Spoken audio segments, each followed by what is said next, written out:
Hi, everybody. I'm going to show how the new system of payments works that used to be at Yuri's spreadsheet. I'm going to show it as a Sebi's example because his payments have been really funny, like multiple projects, some projects hourly based, some projects fixed milestone based, some projects. Some payments paid in half, sometime partially, some payments paid in multiple transfers. So the payment is automatically generated when the invoice gets paid automatically when the transfer arrives from the customer. It is generated automatically. Um, for let's say, take for example Laburu project. This is not good because it has only one single transfer, but let's take maybe this clarity. Yeah, this is a good example. It's now fully paid. um, you can see what milestone it was that it was paid for. From milestone you see from the date period when it was done, and under the task you see it was paid for 7.5 hours of work. So you see the dates that were in the table and also the hours. There can be multiple tasks under the milestone that was paid. And now there's been two different transfers. On 4th November, there was made of transfer 1,000 euros, and the amount for this payment was also 1,000. So after this payment, the balance for this payment was 1,192 minus 1,000. So the balance was like this after this. But then on 14th of November, there was another payment, 744, and for this particular payment was this remaining 192.64. So it's like two payments. Now if we go to transfers and check this 14 November transfer,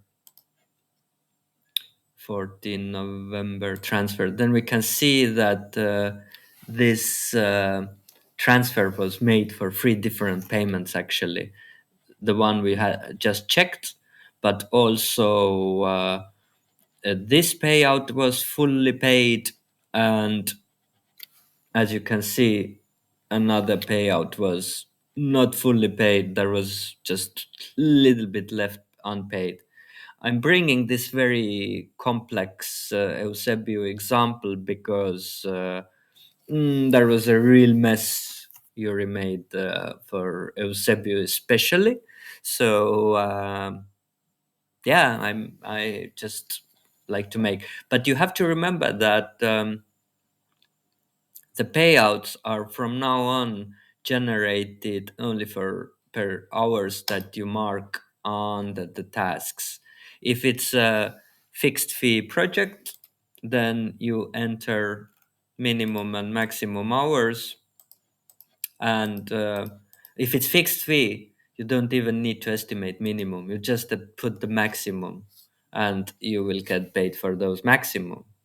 If it's not fixed fee, then at the moment manually, but we're very very close to getting automatically these hours tracked here, and minimum and maximum will be just as indicators. You will get paid for the hours tracked, and minimum and maximum are indicators, so you can see like if it was closer to minimum or closer to maximum, and you can also see when it is about to maybe go over maximum, and then you need to, before it reaches maximum, obviously uh, ring the alarm bells and explain that, hey, like spec has changed, workloads have changed, the reason, and then change this maximum.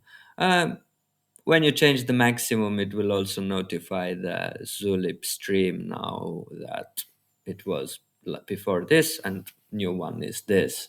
You can see under the revisions also actually what has been changed, but this particular one hasn't had any changes, so there's nothing to see. Yeah, transfers is the new spreadsheet, and here already the amount is 10% fee deducted. Sorry, it's under payments. It's fee deducted equals actual payout, the real actual payout that needs to be paid out. The fee is here. So if you want to know the amount together with the fee, then you have to put this and this one together.